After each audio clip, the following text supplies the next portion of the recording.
Just a quick short video showing printing out some face shields. I'm going to deliver these to some local medical personnel, and whatever I have left over I'm going to deliver to the UPS hub, help protect some of those drivers.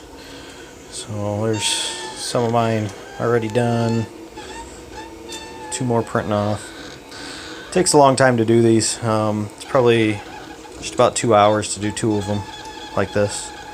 So I was hoping to get a second printer and kick out some more. If you can help out, that'd be great. Any questions, feel free to contact me.